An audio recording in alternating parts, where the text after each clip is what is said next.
Comparezco junto con la consejera de Seguridad, Estefanía Beltrán de Heredia, para informarles sobre las directrices sanitarias para el desarrollo de las elecciones al Parlamento Vasco el próximo día 12 de julio. Pero antes comenzaré con el repaso de las principales cifras en relación a la evolución del COVID-19 en Euskadi. A lo largo del día de ayer, es decir, 31 de mayo, se hicieron en total 1.202 pruebas, 977 PCRs y 225 pruebas serológicas o test rápidos. De las pruebas PCR realizadas ayer en Euskadi, ninguna dio positivo. Por lo tanto, no hubo nuevos contagios identificados.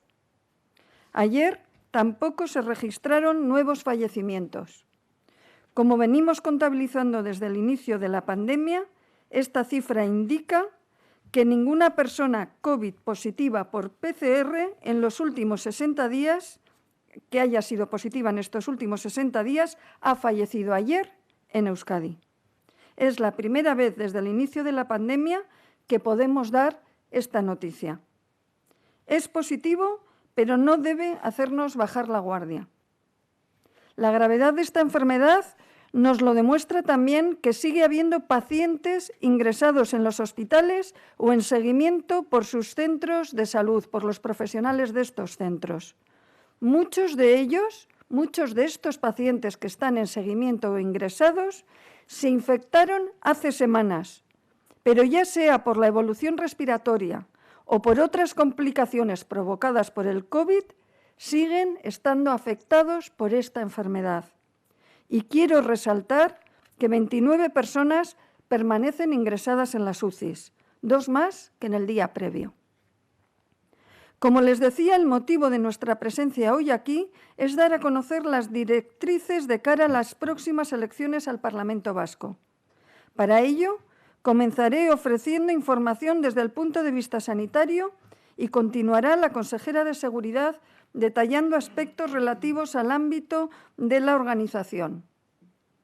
En una resolución del Departamento de Salud, que ha sido firmada hoy, establecemos las directrices sanitarias cuyo objetivo fundamental es generar las condiciones para que, preservando la salud pública, la ciudadanía pueda ejercer su derecho al sufragio con garantías. Los datos acreditan que la evolución de la pandemia es positiva. Hay menos casos y menos personas hospitalizadas. Sin embargo, al igual que lo estamos haciendo nosotros en el día a día, el día 12 de julio debemos minimizar el riesgo de propagación del virus. Hauteskunde egunera begira, osasun arloko gomendioak ezarri ditugu. Hauen helburu nagusia, herritarrek botoa emateko eskubidea berme guztiekin eman ahal izatea da.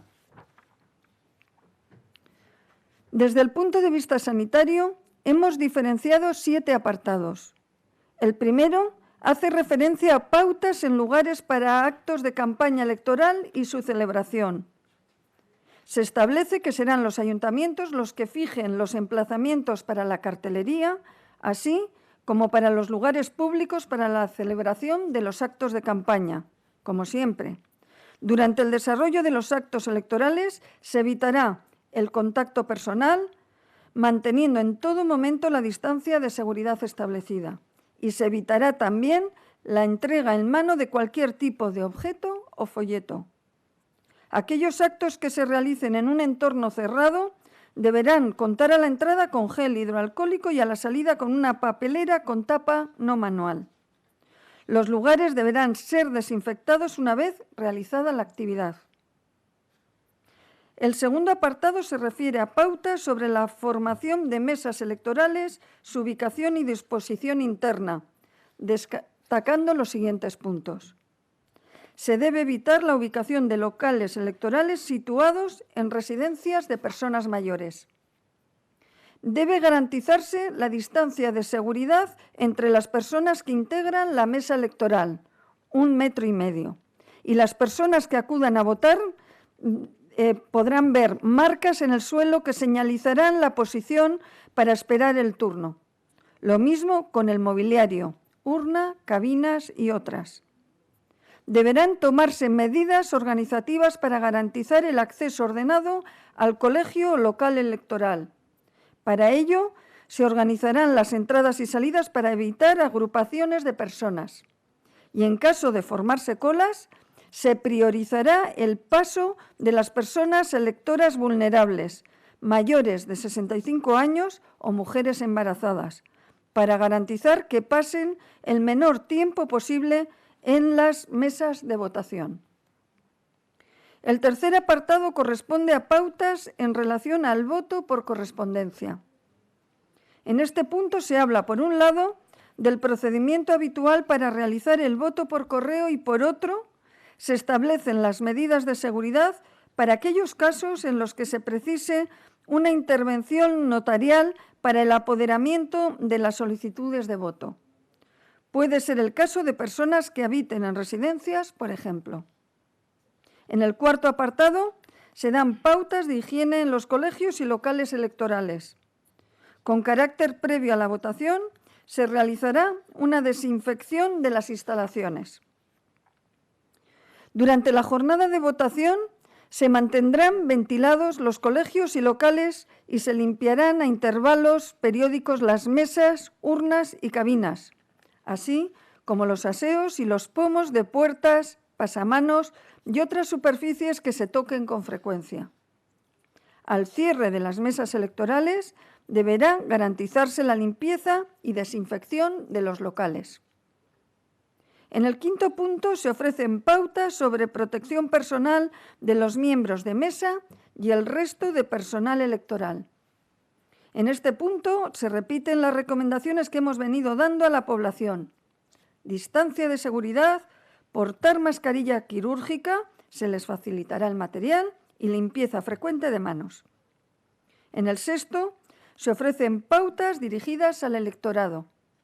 Además de las 3 recomendaciones anteriores, es conveniente que cada persona, antes de salir de casa, consulte su local, sección y mesa en la tarjeta censal y prepare su documentación. El objetivo es no demorar la estancia dentro del local electoral.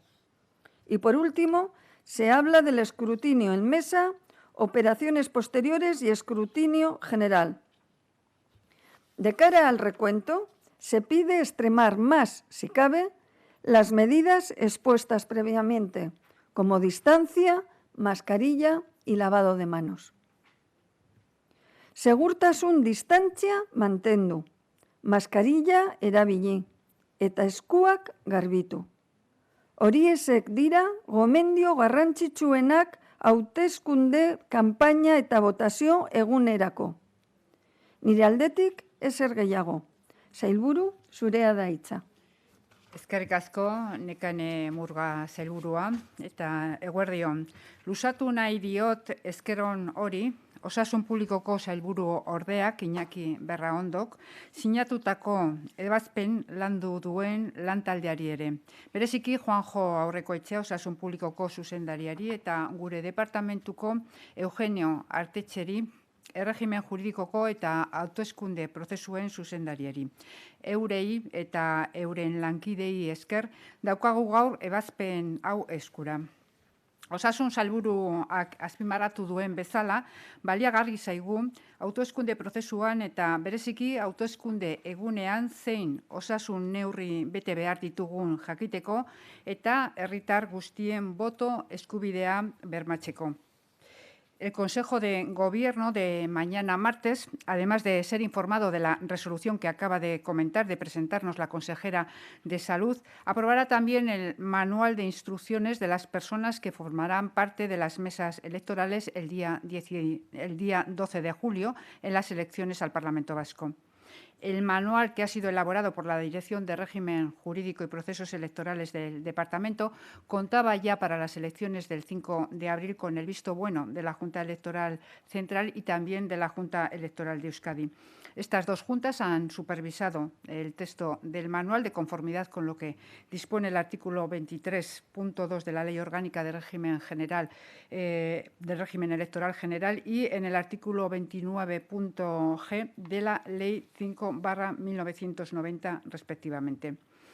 El visto bueno de la Junta Electoral llega con un apunte de la Junta Electoral Central que en su informe de 28 de mayo de 2020 nos sugirió la posibilidad de incorporar a este manual un anexo con las recomendaciones sanitarias de protección y seguridad. Y es algo en lo que estamos ya trabajando porque los 32.900 ejemplares del manual tienen que estar impresos para el día 11 de junio. Por tanto, seguidamente se elaborará este manual que acompañará a los ejemplares cuando vayan a ser entregados a los representantes de las mesas una vez que hayan sido designados en el sorteo que tienen que celebrar los ayuntamientos entre el 13 y el 17 de junio. Tanto presidentes, vocales, personal suplente que en el plazo de 3 días tienen que recibir junto a la notificación del nombramiento un ejemplar del manual de instrucciones sobre las funciones, tal y como establece la LOREG en el artículo 27.2. Horrela da, bihar gobernu batzordeak onartuko duen gida liburua, hautez mailetako kidei, presidenteari, bozeramaileei eta ordezkoei banatuko zaie izendapenaren berri jasotzearekin batera.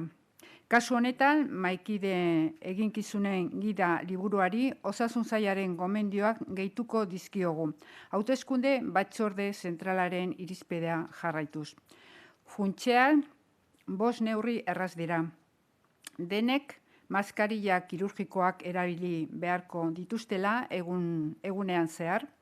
Botoen kontaketarako FFP2 maskarilla bana eta nitrilosko eskularruak izango dituztela. Mahaikideen artean, metro eta erdiko aldean gorde beharko dutela. Ez dutela boto emaleen nortasun agiririk edo botoaren sobrerik eskutan hartu beharrik izango eta garbitasun eta higiene neurri bereziak garantizatuko zaizkiela egun guztian zehar. Efectivamente, con el manual de instrucciones que mañana aprobará el Consejo de Gobierno, las personas que formen parte de las mesas electorales, presidentes, vocales, suplentes, recibirán información detallada de las medidas sanitarias que deben adoptar ese día, medidas que, como han visto y como hemos comentado, emanan de la resolución que nos ha presentado la consejera de Salud. 5 medidas sencillas, como decía: portar mientras se permanezca en la mesa las mascarillas quirúrgicas que se les facilitarán. Para el recuento también se les facilitarán guantes de nitrilo y una mascarilla autofiltrante para partículas tipo FFP2. Entre todas las personas que participen en la mesa electoral, incluidos aquellas personas que actúen como interventores o apoderados y representantes de la Administración, guardarán, como decía, una distancia mínima de 1,5 metros. No tendrán necesidad de coger con las manos ni el documento de identidad de las personas que acudan a votar, ni tampoco los sobres de votación, y dispondrán de material de higiene y de servicios especiales de limpieza y desinfección a lo largo de toda la jornada. Estas medidas sanitarias propuestas por el Departamento de Salud también han afectado a la organización de las 2.678 mesas electorales que tendremos en las elecciones del 12 de julio. Por una parte, en cuanto al número de mesas de cada local electoral, en aquellos locales que albergaban más de 10 mesas, tanto los ayuntamientos como el INE, el Instituto Nacional de Estadística, han realizado un esfuerzo importante para encontrar alternativas que eviten esos momentos puntuales de aglomeración y también para garantizar el distanciamiento mínimo de 2 metros entre las mesas electorales. Además de la distancia entre mesas, se trata de garantizar que las personas que vayan a votar puedan respetar la distancia de seguridad sanitaria y se facilite en los locales un tránsito ágil que evite aglomeraciones innecesarias. En consecuencia, como decía antes, fruto de ese trabajo importante que han realizado ayuntamientos, en estas elecciones vamos a contar con 761 locales electorales. Esto supone 41 locales electorales más que en las elecciones anteriores.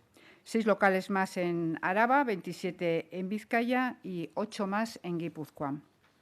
Y además, comentar también que De los 761 locales que va a haber este 12 de julio, 100 de estos locales son de nueva ubicación. No voy a dar más detalles, puesto que toda esta información se publicó ya el 25 de mayo en los boletines oficiales de cada uno de los 3 territorios. Es cierto también que esa es una primera lista oficial, que el 5 de abril se publicará otra con las modificaciones respecto a esta primera de 25 de mayo, con las últimas aportaciones que han realizado los ayuntamientos. Por tanto, la relación definitiva será aquella que se publique antes de que recibamos las tarjetas censales enviadas por parte del Instituto Nacional de Estadística. Esa tarjeta censal que recibimos en cada uno de los domicilios nos indica la mesa, la sección, el local donde tenemos que votar ese 12 de julio.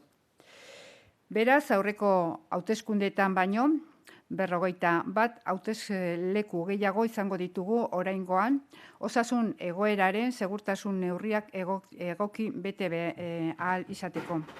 Eta guztira egongo diren 761 hauteslekuetatik 100 kokapen berrikoak izango dira. Beraz, adi-adi irakurri beharko dugu inetik helaraziko diguten zentzu txartela gure hauteskunde mailaren kasuan leku aldaketarik egon den ala ez jakiteko.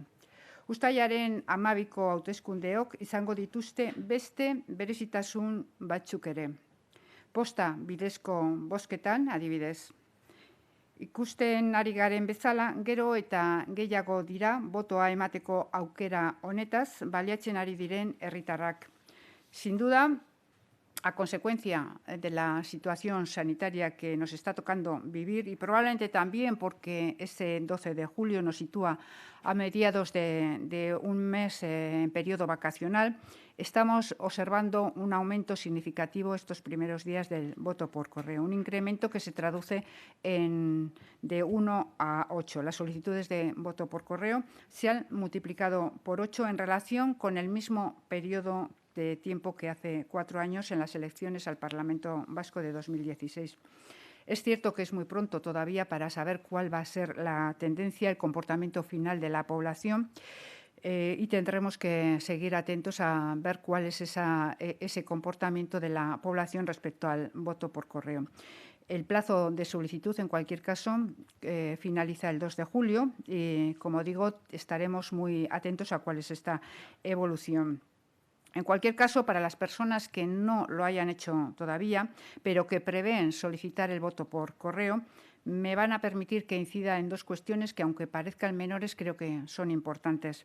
Por una parte, en recordar que una vez que se ha formalizado la solicitud del voto por correo, ya no hay posibilidad de votar de forma presencial.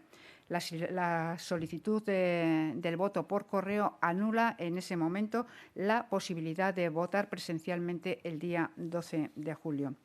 Y por otra parte, para quien tenga claro que quiere votar por correo, también recordar que si se hace la solicitud a través del formulario descargable del INE, del Instituto Nacional de Estadística, las cosas se facilitan en la medida en que se agiliza luego la tramitación. A través de la página web hauteskundeak.eus se puede acceder directamente a este formulario del Instituto Nacional de Estadística, descargarlo, rellenarlo, firmarlo y entregarlo en la oficina de correos correspondiente.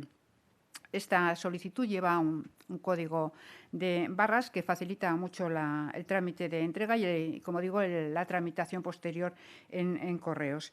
En este sentido, y en el sentido de facilitar determinados procedimientos de votación, tanto desde el Departamento como desde la propia Dirección de Procesos Electorales, hemos dirigido consultas al presidente de la Junta Electoral Central y también a la vicepresidenta del Gobierno, a Carmen Calvo, consultas que iban dirigidas a explorar la posibilidad de habilitar procedimientos y mecanismos excepcionales para garantizar de la mejor manera posible el ejercicio del derecho a la participación y el derecho al sufragio.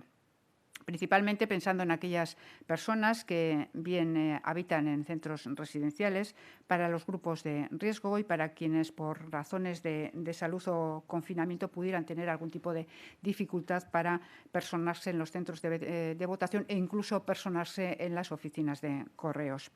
En este sentido, la Junta Electoral Central ya ha transmitido a correos propuestas orientadas a facilitar los trámites del voto por correo. Por ejemplo, para aquellas personas que por las circunstancias que fueran tengan alguna dificultad o inconveniente para acudir a las oficinas por correo, a las oficinas de correos a entregar el voto por correo, pueden, siguiendo esas recomendaciones de la Junta Electoral, podrían entregarlo directamente en su casa o en el lugar de residencia en el momento en el que el personal de correos les traslada esa documentación electoral. En ese momento pueden entregar la documentación, los sobres debidamente cumplimentados y volver a entregárselos al personal de correos. Con esto se evita, como decía, el acudir a la oficina de correos. Con relación al voto apoderado, que se debe formalizar con la intervención de la Junta de Notarios, según establece la Junta Electoral Central, la Junta Electoral Central ha recordado la obligatoriedad que tiene el servicio notarial de realizar ese apoderamiento y de hacerlo con las garantías sanitarias que correspondan. Asimismo, la Junta Electoral de la Comunidad Autónoma, la reunión en la sesión que celebró el 28 de mayo, también recuerda e insta a las diputaciones forales que deben facilitar la labor de los empleados y empleadas de correos y también las de los notarios y notarias en los centros residenciales de personas mayores. El objetivo no es otro que garantizar el derecho a voto sin perjuicio de que las medidas que haya que adoptar en cuanto a equipos de protección, en cuanto a las distancias de seguridad, en cuanto a medidas de higiene. Todas ellas medidas encaminadas a facilitar el procedimiento del voto a aquellas personas que más dificultades pueden tener o se les puede generar en estos momentos. De todas estas medidas, en la medida en que se vayan adoptando e implementando, iremos informando debidamente a la ciudadanía, también a las instituciones y a los organismos que están involucrados, de manera que, como digo, en la medida en que se vayan consolidando como una práctica real, iremos informando debidamente a toda la ciudadanía y, como decía, a los organismos que puedan estar implicados. En otro orden de cosas, también quería informar del gasto que conlleva el proceso electoral. En el Departamento de Seguridad, concretamente en la Dirección de Procesos Electorales, cuenta con una partida de 6 millones de euros para la organización de todo el proceso electoral. Esto implica desde la impresión de las papeletas de votación, la producción de las campañas institucionales, la elaboración del manual de procedimiento que mañana aprobará el Consejo de Gobierno, las retribuciones a los miembros de la mesa electoral, la adquisición de material sanitario que sea necesario, en fin, todos los gastos que conlleva la organización del proceso electoral. Y dentro de esta partida de los 6 millones, en la semana pasada ya comunicamos que se procedió a incrementar en 95 euros el gasto para cada mesa electoral, es decir, 95 euros más que recibirá cada ayuntamiento por cada una de las mesas para abordar aquellos gastos que competen y que deben realizarse desde los ayuntamientos, como son la organización de los propios locales electorales, las mesas, la limpieza, la desinfección de estos locales, la instalación de señalética específica, el control de accesos para evitar la aglomeración. En fin, todos estos gastos que, como digo, acometerán los ayuntamientos y que para ello se ha dotado de 95 euros más por cada mesa, con lo cual recibirán 300 euros por mesa electoral. Aunque no estamos en condiciones todavía de realizar una estimación global precisa en cuanto a la modificación presupuestaria que podamos tener, en una primera aproximación podemos decir que el incremento estará por debajo del 10%. Incremento que, como digo, incluirá también los gastos que hubo que afrontar en el comienzo del proceso electoral, las elecciones que fueron convocadas para el 5 de abril y posteriormente desconvocadas. Osasun sailarekin finkatu ditugun neurriz gain, gure eskura dagoen guztia egiten ari gara, uztailaren 12ko bozketa eguna, ahalik eta normaltasunik handienarekin egiteko. Nola osasun aldetik, ala segurtasun arloan, eta batez ere, zailtasun bereziak dituzten herritarrei begira, boto emateko aukerak eskura jarriz, inor ez usteko boto eskubidea betetzeko aukerarik gabe. Con esa finalidad, con la finalidad de facilitar a la ciudadanía y en especial a aquellas personas que puedan tener más dificultades, se ha establecido todas estas medidas que, como digo, sobre todo buscan que todo el mundo, todas las personas puedan ejercer su derecho al voto. Y con este fin también se ha elaborado desde el Departamento de Salud esta resolución con las directrices sanitarias que hoy les hemos presentado. Y con esta misma finalidad estamos trabajando en el Departamento de Seguridad en todos los aspectos que acabo de comentarles y de los que iremos informándoles puntualmente sobre aquellas modificaciones que se pudieran producir o aquel implemento de medidas que a lo largo de todo el proceso se pudieran establecer. Como digo, iremos informándoles de forma puntual para llegar a ese 12 de julio, día de las elecciones, con todas las garantías precisas. Eskerrik asko.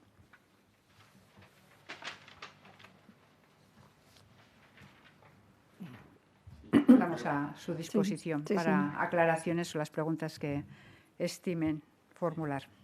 La posibilidad de votar desde casa va a ser para todas aquellas personas que soliciten el voto por correo o requerirá de algún tipo de requisito.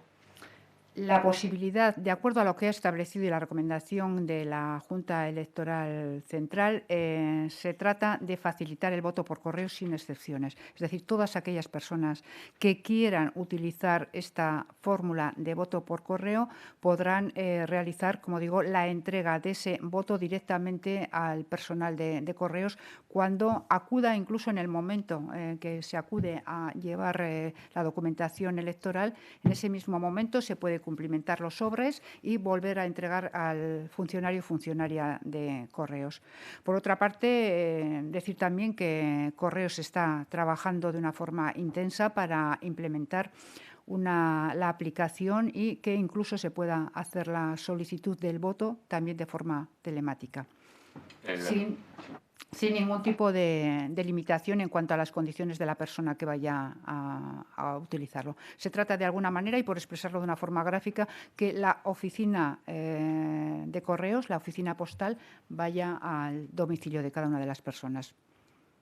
Supongo, en fin, no sé si la pregunta está justificada, pero ¿se establece algún tipo de garantías para que ese voto llegue desde casa correctamente? Bueno, el funcionario o funcionaria de correos es fedatario, tiene que comprobar efectivamente la certificación a través del documento nacional de identidad que la persona que ha solicitado, a la que se ha entregado la documentación electoral, es quien dice ser. Se rellenarán los documentos y se entrega al cartero. Por otra parte, la petición del voto, es decir, la presentación de la solicitud, que ahora hay que hacerlo de forma presencial en las oficinas de correos, al hacerlo vía telemática, lógicamente tendrá con todas, y bueno, en eso está trabajando Correos de una forma, insisto, intensa, para que tenga todas las garantías de certificación de la autenticidad de la persona solicitante. Una persona enferma que no puede abrir la puerta y no puede mostrar el DNI, no sé si hay previsto algún mecanismo. Bueno, en esos casos normalmente siempre suele haber o debe haber alguien que pueda prestar ese auxilio a esa persona enferma. Y por otra parte, recordarles también que el voto por apoderado sigue estando vigente, es decir, aquellas personas que quieren realizar el voto por correspondencia por delegado o voto apoderado, a través de, bueno, ahí sí que es necesario disponer de certificado médico y además, como decía, bueno, la presencia de un notario que apodere a esa tercera persona a ejercer ese derecho al voto de la primera persona.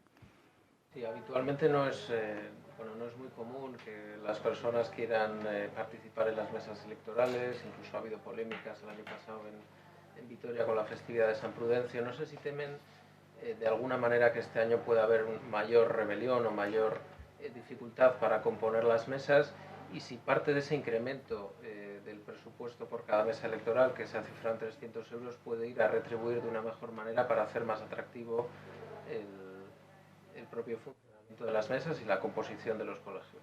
Bueno, dos cosas. Primero, el deber de participar en las mesas electorales es un deber cívico y una obligación de todo ciudadano. Esa es la primera cuestión. Por otra parte, bueno, en principio no tendría por qué haber. Entiendo que la Junta Electoral tiene establecido ya cuáles son las causas de exoneración de ese deber y, bueno, pues en tal caso, aquellas que se presenten y por tanto cumplan, la Junta Electoral admitirá o no admitirá. Por otra parte, aclarar que la retribución o la cuantía que se abona a las personas que forman parte de la mesa es una cuantía fija de 85 euros que está ya establecida. Es decir, nada tiene que ver con el incremento de esos 95 euros destinado a sufragar el incremento de gastos que tendrán los ayuntamientos. Es decir, a las personas que forman parte que son miembros de la mesa electoral, las presidencias, las vocalías, y en su caso los suplentes que son determinados y que son nombrados a través de los sorteos municipales, se les abona una cantidad fija que es de 85 euros y que se abona directamente desde el departamento. Los 95 euros en los que se incrementó la cuantía destinada a los ayuntamientos va a sufragar el incremento de gasto que vayan a tener los ayuntamientos, como digo, por esa mayor intensificación de las labores de limpieza, por necesitar también más personal, más auxiliares de la Administración para el control de accesos o control de colas, en fin, y para la dotación necesaria de los propios locales electorales. Son dos cuantías, no sé si me he explicado debidamente, son dos asuntos totalmente independientes. No se ha establecido ningún supuesto nuevo para poder renunciar. Corresponde a la Junta Electoral la definición y la admisión de, en su caso, las causas que nos eximirían de poder participar en una mesa electoral. No se ha establecido ninguno nuevo, ¿no? No se ha acordado ningún criterio nuevo. En principio, insisto, no creo que haya no conozco que se haya implantado ningún criterio nuevo y, como saben ustedes, la Junta Electoral estudia caso a caso. Estudia caso a caso cuando alguien presenta una reclamación, una renuncia, una petición para eximirse de esa responsabilidad. Caso a caso estudia la Junta Electoral y decide lo que en consecuencia proceda. Mal no recuerdo, en la convocatoria del 28 de abril de San Prudencio creo que se estableció como como criterio para librarse de la mesa el hecho de que tuviera contratado el viaje antes de la convocatoria electoral. No sé si se va a aplicar.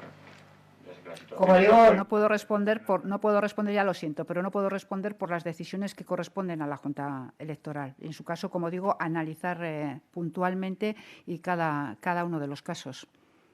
Sí, hay creo que 41 nuevos centros de votación, pero usted ha afirmado que otros más de 50 cambian de ubicación. Entiendo que es por estar en residencias de mayores, o si puede explicar un poco cuál es el motivo de esta reubicación y a dónde se han llevado. Bueno, efectivamente hay 100 locales que cambian de ubicación, 100. En todo Euskadi. Hay 41 locales más, 100 que cambian de ubicación. ¿Por qué han cambiado de ubicación? Bueno, los motivos son variados. Por una parte, como digo, para responder a esas necesidades de distanciamiento, a esas necesidades también de evitar aglomeraciones. A veces los espacios eran de unas dimensiones que no garantizaban esta separación de 1,5 metros entre las personas que conforman la mesa, o de 2 metros cuando hay más de una mesa en un mismo local, otras veces para mejorar la accesibilidad, otras veces porque los locales pueden estar en obras, en fin, son variadas las circunstancias. Pero en cualquier caso, por eso insistía que hay que estar muy atentos a la información que nos llegue en la tarjeta censal por si el local electoral al que solemos acudir habitualmente ha cambiado de ubicación. Se ha buscado, y en esto han trabajado, tengo que decirlo, de una forma, además de rápida, intensa, los ayuntamientos también con el Instituto Nacional de Estadística. Como digo, se ha trabajado para que los locales o las nuevas ubicaciones no distaran mucho de las primigenias, de manera que se cause la menor confusión y el menor problema a las personas que vayan a votar. ¿Tienen alguna estimación de cuántos electores podrían utilizar el voto por correo en estas elecciones? Como digo, desconocemos porque estamos en una situación que es inédita, que es diferente. Estamos en una situación sanitaria también que nos obliga a poner una serie de medidas de protección para garantizar la seguridad de las personas que van a votar. Es verdad, también vemos cómo desde las oficinas de correo se van implementando las medidas para facilitar y agilizar el voto por correo. Vemos en estos primeros días este incremento que se ha producido, que he dicho de 1 a 8, es un incremento importante, pero también hay que mirarlo hay que ubicarlo en estos primeros días. No sabemos cuál va a ser el comportamiento de las personas, si va a seguir esta tendencia al alza, si en un momento determinado se va a estabilizar y finalmente podamos llegar a las cifras que suelen ser habituales, que en otras elecciones ha habido porcentajes entre un 3 y un 5%, o un 14% que se produjo aquí en Álava en las elecciones de abril del año pasado. Entonces, es muy variable. Como digo, hay que ir siguiendo un poco cómo es la tendencia de las personas. Ahora mismo es difícil saber cuál va a ser el comportamiento definitivo. Sí, volviendo al tema de los colegios, ¿tiene una estimación de las personas que van a cambiar de centro de votación? Pues no tengo ese dato global. La verdad es que si le interesa podemos mirarlo a cuántos afecta. Ya digo, todavía, no obstante, estamos pendientes de la publicación definitiva de esos locales que se producirá a lo largo de esta semana. Es decir, los locales electorales ya definitivos de Álava están publicados. Falta, como digo, Vizcaya y Guipúzcoa, que se hará a lo largo de esta semana. ¿Se ha descartado establecer o al menos recomendar franjas horarias para ir a los colegios electorales según cada sector de población, ya sea por edad o por el número del portal? Bueno, eso efectivamente, el establecer franjas horarias en función del punto de residencia, entendemos que contraviene el derecho de los electores a utilizar todo el horario que la jornada nos permite. No obstante, también dentro de las recomendaciones que se trasladará a la ciudadanía es que se eviten esos momentos de máxima aglomeración, que se busquen aquellas horas donde habitualmente suele haber menos acumulación de personas para evitar las aglomeraciones, y en cualquier caso también otra de las recomendaciones que se mantendrá es que aquellas personas que por su situación o por su edad, y estoy pensando en personas mayores o en mujeres embarazadas o personas con algún tipo de discapacidad, tengan prioridad a la hora de ir a votar, ¿no? Esto ya entra dentro de lo que es una norma cívica. Quería preguntarle a la consejera de Sanidad por los datos, más bien no está relacionado exactamente con el tema electoral, pero sí quería preguntarle por el desfase de datos que está habiendo entre el Ministerio y los datos aportados ayer mismo por el Departamento de Salud, por Osakidetza. Ayer en concreto se cifraban 5 personas fallecidas en Euskadi y en todo el Estado se hablaba de 2. No sé si nos puede aclarar, no es la primera vez que ocurre, entonces no sé si ha conseguido aclarar cuál es el problema, cuál es ese desfase. Bien, vamos a hablar del tema de fallecidos, por ejemplo. Nosotros, desde el inicio de la pandemia, tuvimos un criterio que establecimos, que una persona que tenga PCR positivo y fallezca en los 2 meses siguientes, 60 días, se le iba a considerar en cualquiera de los casos fallecida por el COVID. Entonces, nos podemos encontrar con una persona que tenga una enfermedad avanzada oncológica, un cáncer de algún origen, y con esa enfermedad se infecta por el COVID y fallece.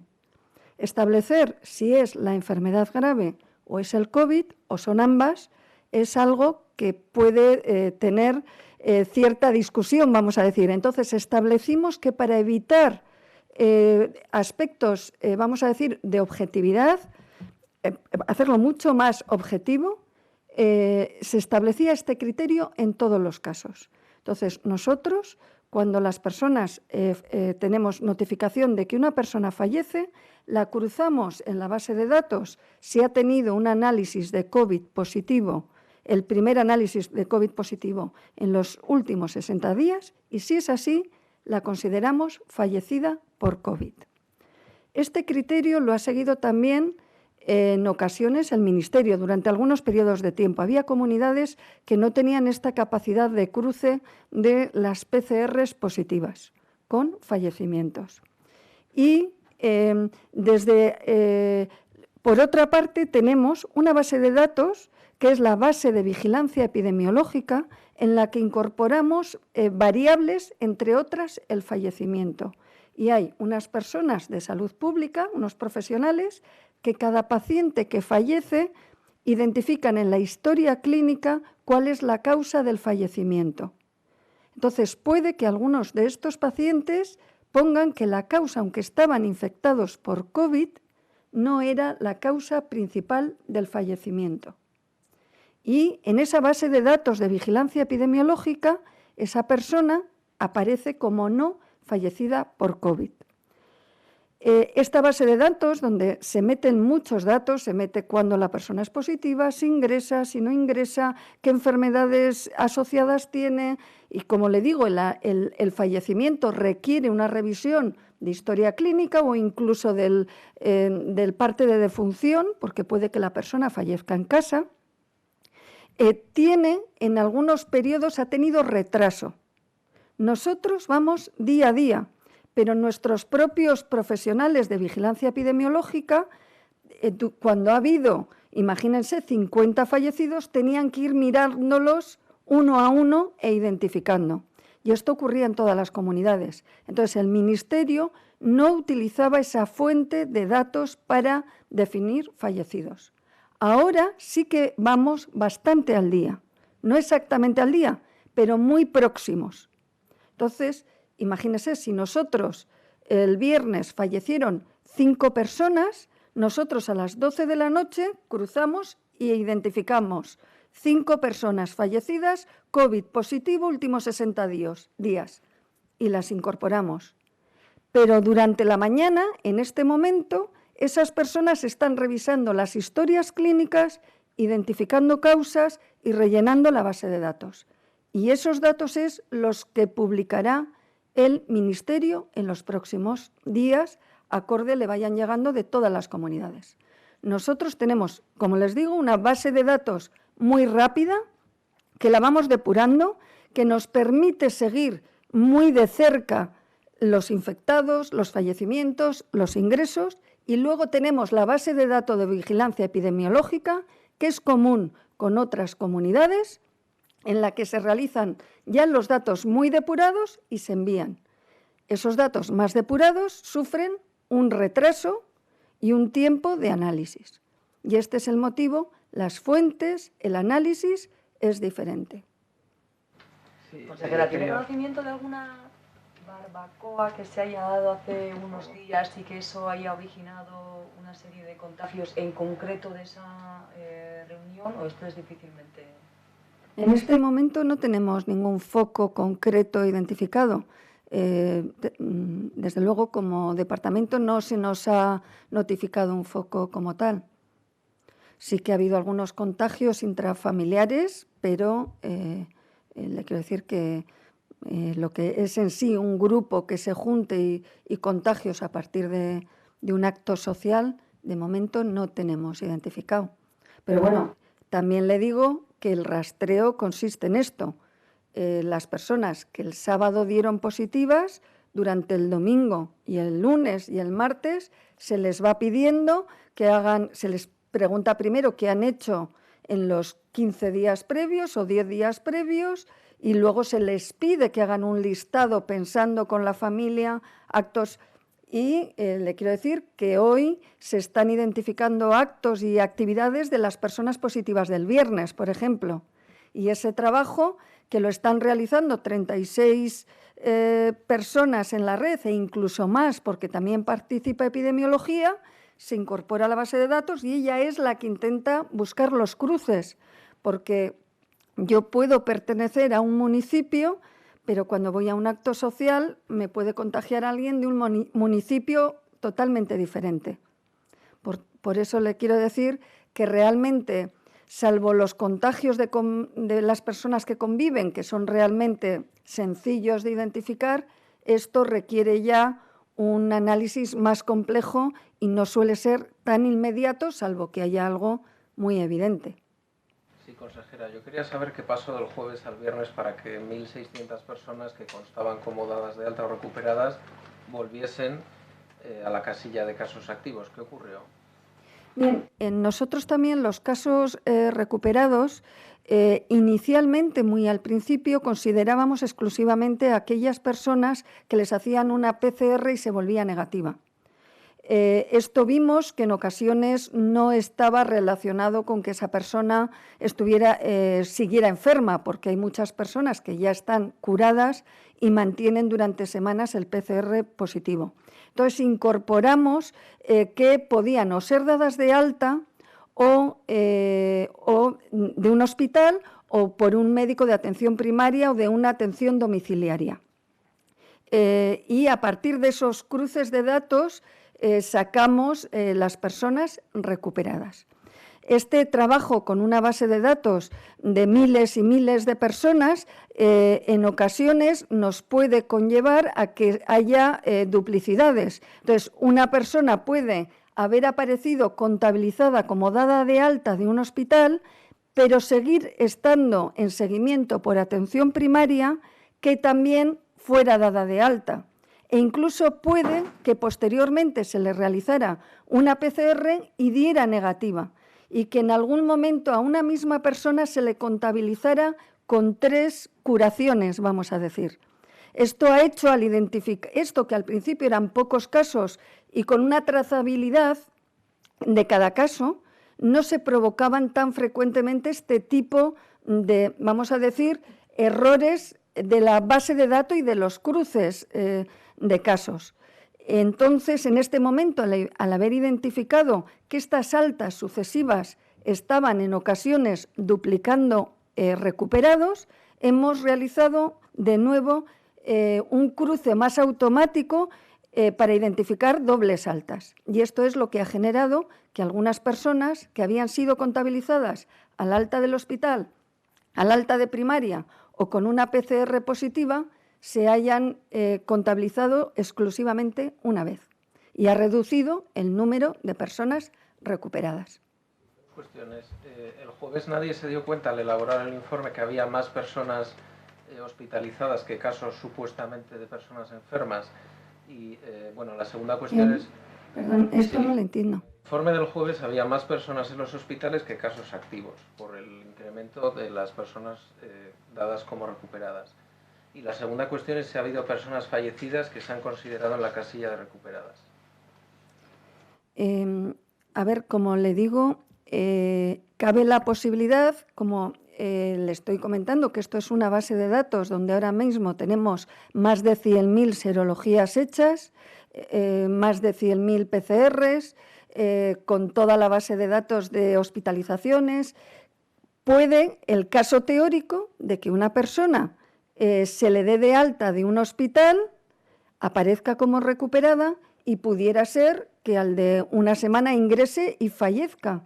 Y pudiera darse un caso así. Para eso depuramos las bases de datos.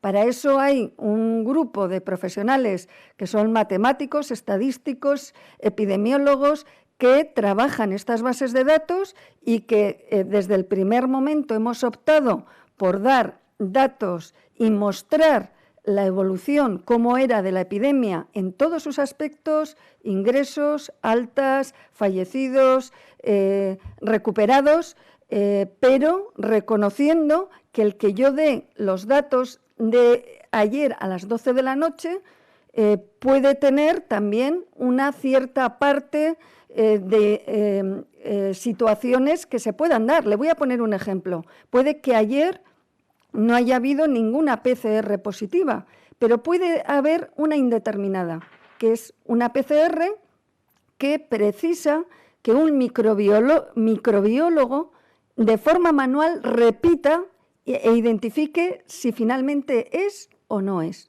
Y puede que hoy lo haga y mañana en el boletín nos aparezca de ayer un caso positivo. No es que estemos intentando ocultar una persona positiva, lo que estamos es mostrando los datos en un plazo, en ocasiones de horas, y lo que nos muestran los cruces y las bases de datos, y después depuramos y trabajamos esos resultados. Sí, le repito la primera cuestión. En el boletín del jueves, y venía la tendencia de días anteriores, había más personas en los hospitales que personas supuestamente enfermas. A nadie le saltó la alarma al hacer ese informe para pensar que, como luego se demostró, había una bolsa de 1.600 personas que estaban erróneamente incorporadas en la estadística. Miren, tenemos un equipo, como le he dicho, que muchos de ellos trabajan una parte. Una persona igual está más centrada en el tema de mortalidad y análisis por edades y en el mapa por municipios. Otra persona se puede centrar más en otro aspecto del boletín. Por lo tanto, le quiero decir que realmente, pues, puede caber la posibilidad que una persona no conozca globalmente todo el boletín y no conozca la totalidad de los datos que presenta un boletín. Es cierto, como puede pasar con cualquier publicación que se realice, que una persona no conoce el 100% de los datos. Lo que le puedo decir es que a lo largo del tiempo depuramos y desde el primer momento hemos reconocido que es un trabajo continuo y que hemos mantenido a toda la población vasca informada con una prontitud y con unos datos que no ha podido hacerlos ninguna otra comunidad. Una pregunta que le ha hecho la compañera, me gustaría preguntarles a ambas sobre las aglomeraciones que se han registrado tanto en playas como en barbacoas, en merenderos, de todo el territorio. Entonces me gustaría saber una valoración y no sé si tienen pensado algún tipo de medida añadida para intentar frenar pues este tipo de situaciones. Bien, efectivamente hemos visto, sobre todo al comienzo de este fin de semana, con la posibilidad de acudir a las playas, de ir al monte, hemos visto que, bueno, pues que en algunos momentos ha habido personas que, bueno, que no han atendido a las normas de seguridad sanitaria que se estaban estableciendo. Y efectivamente se han producido ese tipo de aglomeraciones, para eso se ha puesto la vigilancia y está ahí la Ertzaintza, policías locales y también con los servicios en muchas ocasiones propios de los ayuntamientos, a veces también y de las diputaciones, porque también los servicios de guardería forestal han estado y están vigilantes de esas situaciones cuando se producen en los montes, tratando de, como digo, hacer esa labor pedagógica hacia aquellas personas que hacen caso omiso o bien se produce un olvido respecto a las normas y a las recomendaciones que se están estableciendo, insistiendo mucho en que tenemos que seguir manteniendo esas medidas de seguridad y repitiendo muchísimas veces, y no nos cansaremos de repetirlo, que efectivamente se van abriendo espacios para disfrutar, espacios, si se me permite la expresión, de mayor libertad en los movimientos, en la movilidad y en la ocupación, pero que eso también conlleva una exigencia personal e individual en el sentido de que tenemos que cuidarnos y cuidar a los de al lado más si cabe. ¿Y qué forma hay mejor de cuidarnos que atender a las recomendaciones que desde el Departamento de Salud, desde las autoridades sanitarias nos están transmitiendo día a día? Medidas de distanciamiento, medidas de protección y limpieza, medidas higiénicas de limpieza permanente.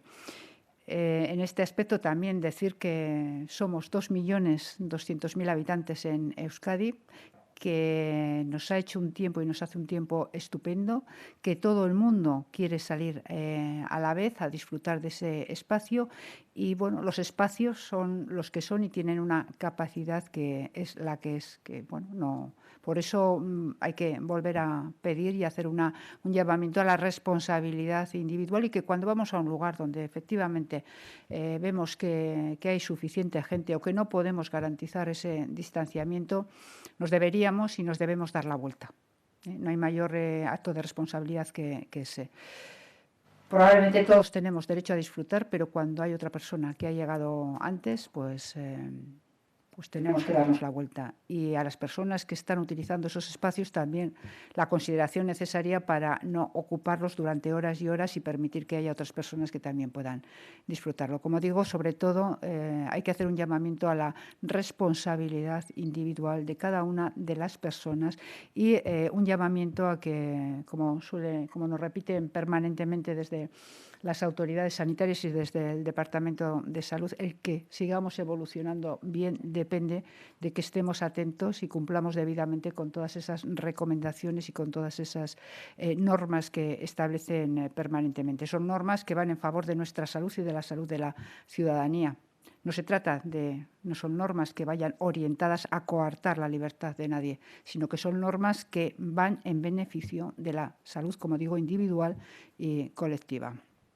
Definitivamente se va a mantener en la duración habitual.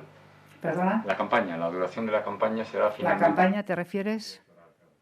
La campaña electoral tiene... A ver, el proceso electoral son 54 días. La campaña electoral, en su caso, la duración de esa campaña electoral dependerá de la decisión consensuada unánime que adopten los partidos políticos, es decir, no corresponde ni al Departamento de Seguridad establecer cuál es el periodo de campaña. Esa es una responsabilidad y una decisión que compete a todos los partidos y que, en su caso, deben adoptarla de común acuerdo. Yo quería preguntar a la consejera de Salud en relación a la fase 3. En un principio se iba a hacer la propuesta en las próximas horas. Si no cambia la posición del Gobierno central es ceder la competencia plena a las comunidades autónomas.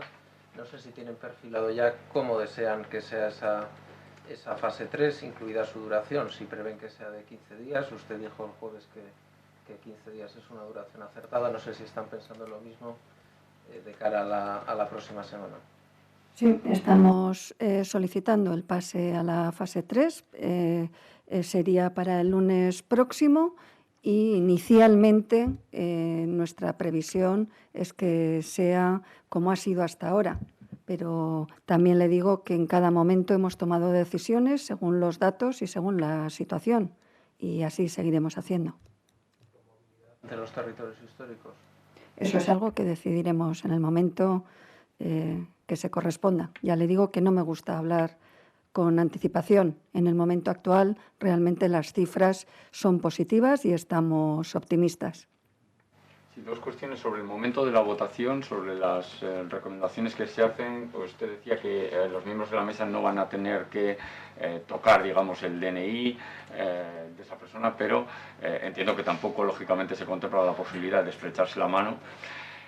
Si nos lo puede explicar exactamente cómo va a ser ese momento y si, lógicamente, hay que entrar con la mascarilla, supongo que será necesario... Sí, efectivamente, dentro de las recomendaciones, ya ha comentado la consejera de Salud, establecidas en la propia resolución del viceconsejero de Salud, y entre las recomendaciones y normas que se recogerán como anexo a ese manual de los miembros de la mesa electoral, primero, insistía, habrá de llevarse la mascarilla quirúrgica para los momentos de la votación y se aportará también una mascarilla, como he dicho antes, de tipo FFP2 para el momento del recuento y, como comentaba, no será necesario manipular el documento de identidad ni el sobre de votación de la persona votante, sino que bastará, de hecho la ley lo recoge así, basta con mostrarlo para poder identificar.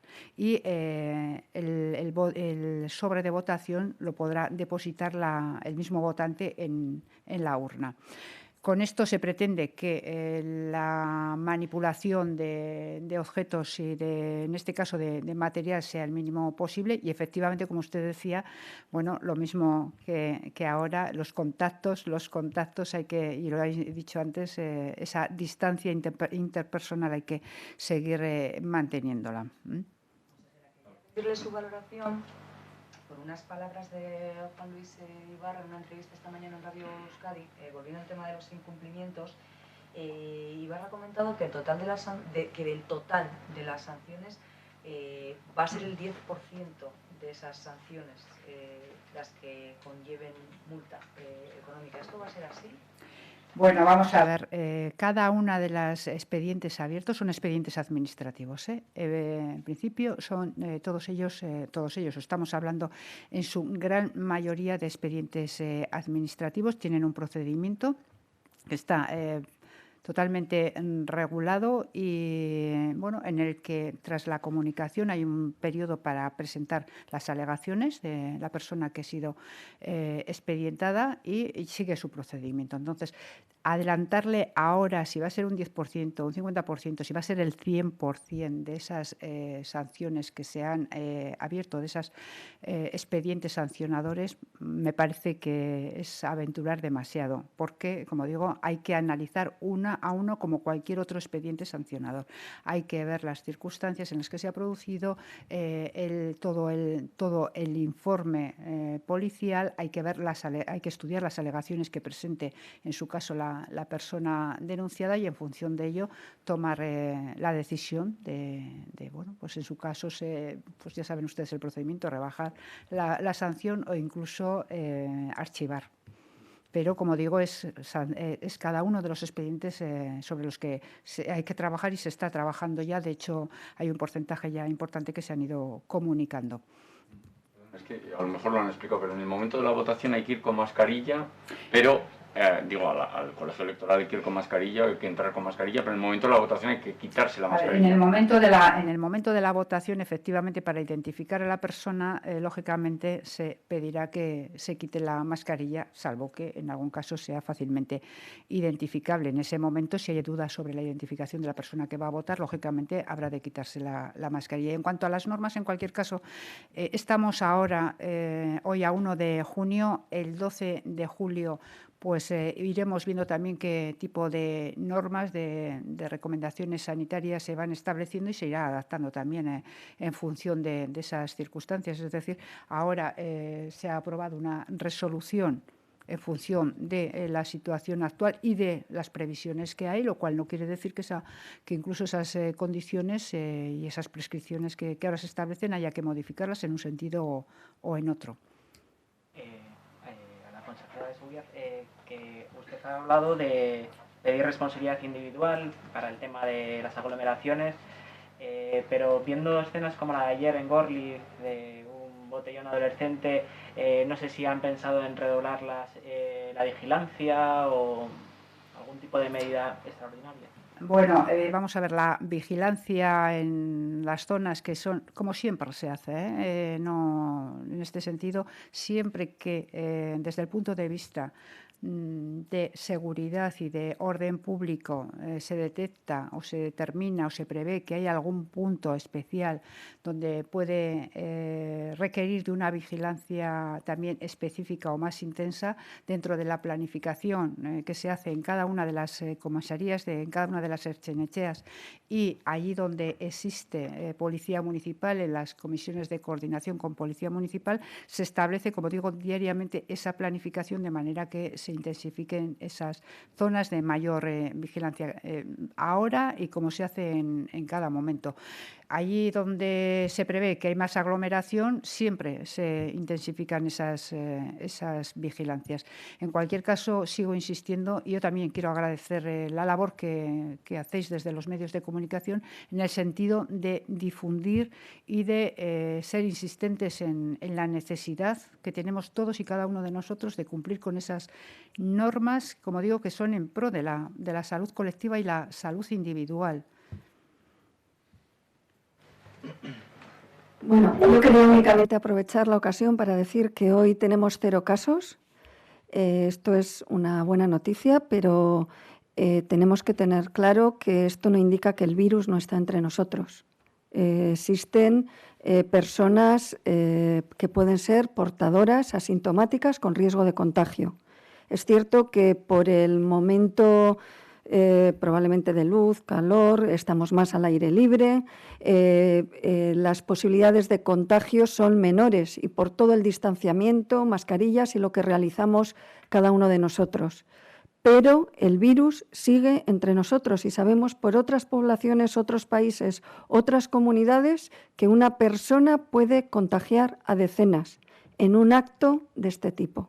Y por lo tanto es importante la responsabilidad individual y que tengamos claro que existe riesgo y que todos y cada uno de nosotros debemos tener esto presente. Un buen día, unas buenas cifras.